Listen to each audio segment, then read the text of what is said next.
हमारे साथ है आष्टा नगर मंडल अध्यक्ष भाजपा के श्री अतुल शर्मा जी। उनसे जानेंगे कि आज क्या कार्यक्रम था और किस प्रकार से आयोजन हुआ। अतुल जी, बहुत बहुत स्वागत है आपका सेवा न्यूज़ दर्पण में। आज माननीय शिवराज सिंह जी चौहान यहाँ पर आए थे, क्या कहा उन्होंने और क्या रहेगी आपकी आगे रणनीति? आज हमारे प्रदेश के मुखिया ने सीहोर जिले में आष्टा उनका प्रिय नगर है और उन्हें जब हम परसों उनसे मिले थे तो उन्होंने एक बात ये कही थी कि इस आष्टा नगर में आज तक नगर परिषद भाजपा की नहीं बनी है, उसका कारण क्या है। तो मैंने कहा भाई साहब, अगर आपका समय, अमूल्य समय अगर हमें मिलता है रोड शो के लिए तो निश्चित रूप से हमारे नगर के लोग आपकी को देखते हुए हमें वोट देंगे और परिषद पहली बार भाजपा की यहाँ पर बनने की संभावना है। लोगों का रुझान भाजपा की तरफ आया है। आपकी योजनाओं की वजह से लोग भाजपा की तरफ बहुत तेज़ी से जुड़ रहे हैं। पर साहब का ऐसा कहना था कि मैं रोड शो ना करते हुए मैं संबोधित करूंगा, मैं बातें करूंगा, पब्लिक जनता से सामने अपनी बात रखूंगा। जो मैंने खुद ने जो काम किए हैं, मैंने राशि जो दी है, उसका जिस प्रकार से नगर पालिका आष्टा दुरुपयोग कर रही है, उसे अपना विकास कार्य बता रही है और जिस प्रकार से राशि का दुरुपयोग हो रहा है और नगर का जो विकास नहीं है, मैं बात रखना चाहता हूँ। तो आप मेरा रोड शो न करके जनसभा को कराइए। और पूरी पार्टी ने साहब का निर्देश का पालन किया और रोड शो को जनसभा में किया और साहब ने अपनी पूरी बातें आप सबके सामने रखी हैं। और उन्होंने एक विकास पत्र, जो घोषणा पत्र है, वो भी बनाने का बोला था कि नगर में जो जो कमियां हैं आप वो घोषणा पत्र में लिखो और उसे मैं व्यक्तिगत रूप से पूरी करवाऊंगा। तो साहब ने ये बात खुद ही रखी है, घोषणा पत्र भी बना है उनके कहने से। और वो नगर का सीहोर ज़िले में, चूँकि उनका खुद का गृह जिला है साहब का, और वो इसका चहुमुखी विकास चाहते हैं, वो ज़िले का चहुमुखी विकास चाहते हैं, इसलिए आज वो स्वयं आए। उन्होंने अपना अमूल्य समय यहाँ पर दिया है और नगर के विकास के लिए मैं जनता से भी अपील करता हूं कि भारतीय जनता पार्टी को एक बार नगर पालिका में अध्यक्ष के रूप में मौका दें और भारतीय जनता पार्टी के विकास को देखें। धन्यवाद। कई जनता को बेवकूफ़ नहीं बनाया जा सकता। कांग्रेस जनता को बेवकूफ़ बनाने की ज़रूर कोशिश कर रही है। प्रधानमंत्री आवास नहीं, इतनी योजनाएं हैं कि मैं आपको सुबह से लेकर रात तक बताना चाहूँगा तो एक दिन में वो योजनाएं नहीं ख़त्म हो सकती हैं। प्रधानमंत्री आवास नहीं, उज्ज्वला योजना और ऐसी सैकड़ों योजनाएं हैं जिनके माध्यम से गरीबों का न केवल इलाज हो रहा है, न केवल उनको उद्योग धंधे डल पा रहे हैं, न वो रोज़गार से जुड़ पा रहे हैं। इसके अलावा ऐसी कई योजनाएं मुख्यमंत्री जी ने की है, जैसे तीर्थ दर्शन योजना है।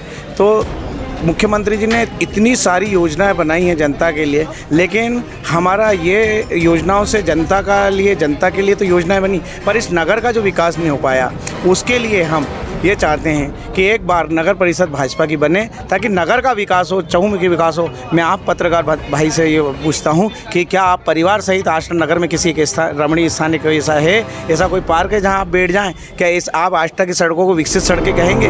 आप बताइए कि डामर की सड़क बना दी गई, सीमेंट कंक्रीट के ऊपर अगर डामर पोतना पड़ रहा है, अगर कालिक पोतना पड़ रही है, तो आप समझ जाइए कि 3.25 करोड़ रुपए हमारे मुख्यमंत्री जी ने कंक्रीट की सड़कों के लिए दिए थे। और उस कंक्रीट की सड़कों में जो भ्रष्टाचार हुआ उसको छुपाने के लिए डामर की परतें चढ़ाई जा रही हैं, कालिक पोती जा रही है। ये नगर का विकास हुआ। नगर का कोई व्यक्ति ये नहीं कह सकता कि मैं फ़िल्टर प्लांट का पानी पी रहा हूँ। नगर के पूर्व अध्यक्ष ने जिस प्रकार से फ़िल्टर प्लांट में घोटाला किया, फ़िल्टर प्लांट के लिए जो ज़रूरी चीज़ें हैं, फिटकरी है और ब्लीचिंग पाउडर है, ये तक नकली आ रहा है, इसलिए जनता फ़िल्टर पानी नहीं पी पा रही है। नगर की शान, नगर की जीवनदायिनी माँ पार्वती नदी में इतना गंदा पानी पी रहा है, मिल रहा है, और उस नगर को ये नगर पालिका उसी पानी को, गंदे पानी को पिला रही है। जबकि रामपुरा डैम से 17 लाख रुपए की से ज़्यादा की राशि कई वर्षों पूर्व हमारे मुख्यमंत्री जी ने दे दी थी कि ताकि नगर को शुद्ध पेयजल मिल सके, लेकिन इस नगर पालिका के अध्यक्ष ने उसमें भी क्या कहते हैं, उसको कमीशन नहीं मिला तो उस योजना को लटका दी। हम ये मानते हैं कि 2 वर्षों में वो योजना ज़रूर पूरी हो जानी थी, पर हम ये नगर को बताना चाहते थे कि नगर में जिस तरह से कृत्रिम जल संकट पैदा किया गया, ठेकेदारों के नाम से फर्जी ठेके खुद अध्यक्ष के लोगों ने लिए, अध्यक्ष के परिवार के लोगों ने, भ्रष्टाचार करने के लिए, जल संकट के माध्यम से पैसा कमाने के लिए अध्यक्ष महोदय ने कृत्रिम जल संकट पैदा किया।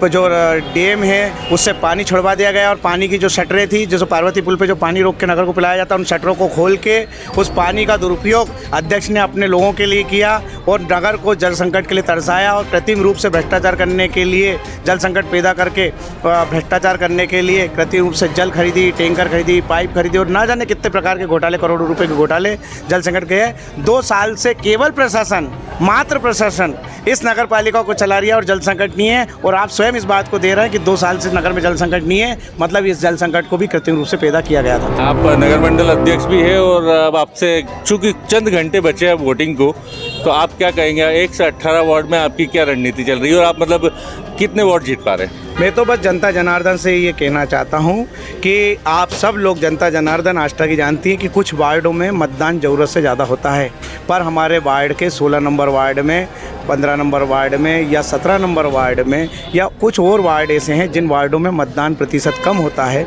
मेरा तो जनता जनार्दन से पूरा विश्वास है मुझे कि जनता ये चाहती है कि इस बार भारतीय जनता पार्टी नगर पालिका बने। पर मैं जनता से ये अनुरोध करता हूँ, सब नागरिकों से ये अनुरोध करता हूँ कि वे नगर पालिका यदि भाजपा की देखना चाहते हैं तो वो घरों में नहीं रहे, मतदान अवश्य करें। यदि पूरे आष्टा के नगर के नागरिकों ने 100% मतदान कर दिया तो मैं निश्चित रूप से जानता हूं कि नगर के नागरिक अपने मन में, अपने दिल में, अपने सपनों में नगर पालिका आष्टा की बना चुके हैं। सिर्फ वोट के माध्यम से नगर पालिका आष्टा की बनना बाकी है।